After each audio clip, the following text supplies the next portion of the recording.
treta, não, mas... Primeiro vê esse aqui.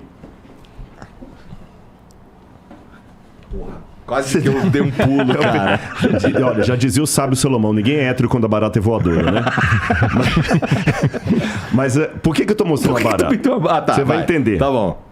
É porque assim, não quero treta, mas há pouco tempo eu fui desafiado aqui. O Sérgio veio aqui, ele fez um Ciência Visita aqui no Flow, e eu e o Jean estávamos na mesa e a gente estava falando mesmo de um... E aliás, Sérgio, um abraço pra você. Eu estou lamentando você não estar aqui no bate-papo, de coração. Você sabe, com muito respeito. E uma das coisas que o Sérgio falou é o seguinte, eu vou trazer um fóssil aqui, e eu sei que foi o recorte, não foi exatamente o que ele falou, mas no recorte assim, o Sérgio Sacani desafia Rodrigo. E colocam lá, né? Eu vou trazer um fóssil que eu tenho na minha casa e vou provar pelo fóssil aqui, vou medir o fóssil aqui. Achei que foi uma força de linguagem, porque ninguém tem como medir um fóssil em loco assim, se você não tem aparelhagem laboratorial para pegar, né, toda a questão ali do... Ele vai falar melhor de datação do que eu, mas já que ele não veio, eu vim e trouxe o fóssil, que era para ele trazer. E esse fóssil, você pode... Vê qual câmera que tá com o melhor close aí. Deixa eu ver. Não sei se é a do centro aqui, você já conhece aí. Aí, Genzão. Pega aí. Isso aqui é só abrir, não é? Pode abrir. Aí dentro, essa baratinha, você vai entender porque que eu dei a barata também. Isso aí é um trilobita.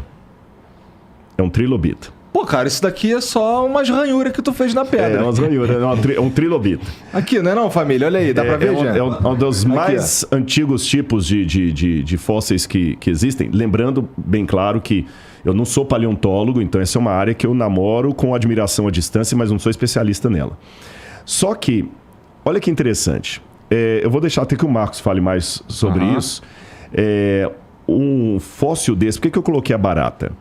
Se, pela lógica, essa rocha aqui tem milhões e milhões e milhões de anos, e o fóssil está dentro dela, então ele tem que ter mais tempo ainda.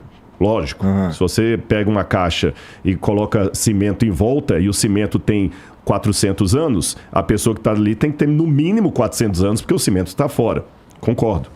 Só que, se eu deixasse uma barata como essa, ao relento, quanto tempo, ou mesmo ao relento, ou sob condições, não importa, quanto tempo, daqui a 3 meses, o que sobraria dessa barata? Nada. Nada. Mas aqui sobrou tudo. Como é que isso aqui pode ser milhões de anos? É a pergunta que eu ia fazer para o Sérgio. Se tem milhões de anos, eu não estou chamando o trilobita de barata. Mas só fiz uma comparação. Se ele ficou milhões e milhões de anos para se fossilizar, não era para sobrar absolutamente nada. E como é que vocês, então, explicam isso daí? Antes de passar a palavra para o Marcos, eu queria dizer 2 coisas para a galera que está escutando a gente. Eu não quero dar carteirada, não é essa a questão, mas por que eu pedi o Marcos para vir? É muito simples. Eu vou dar um exemplo aqui, a galera vai entender. Eu não gosto de treta e faço aqui à distância, sem nenhuma demagogia, um elogio ao Sérgio. O Sérgio sempre se demonstrou muito educado. Assisti poucas coisas dele, confesso.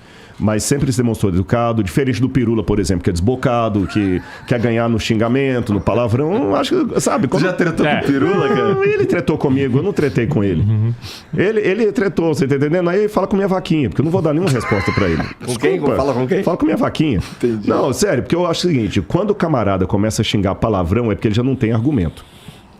Quando ele perde a postura... Quando o cara é acadêmico, ele sabe discutir com classe. Quando ele abaixa, é igual a mulher brigando na feira. Você entendeu? Uma mulher de classe, eu assisti um filme uma vez, Vestida para Matar, muitos anos esse filme.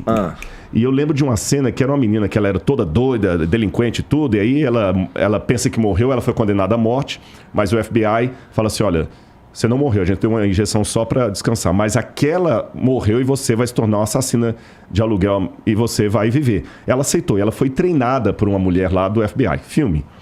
E aí, ela queria discutir tudo na base da pancada. Aí a mulher, que era clássica, falou assim, não, você quer vencer um inimigo, seja clássica. Você não vai na base da periferia.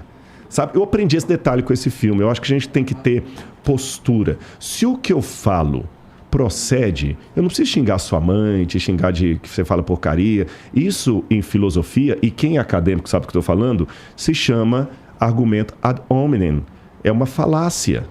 Então, eu não preciso ficar, com todo respeito, como alguns pregadores que pensam que Deus é surdo, e ele só pega gritando, Senhor! Com todo respeito, Deus não é surdo. Dá pra eu falar do evangelho do jeito que eu tô falando aqui. E também dá pra eu falar com classe sem ficar xingando sua mãe. Isso pra mim é ser barraqueiro, é coisa pra feira. Pirula pra mim gosta de feira. Entendi. Você entendeu? O Sérgio não. O Sérgio é outra categoria. Eu nunca tive a oportunidade de conversar com Pirula. Mas tudo bem.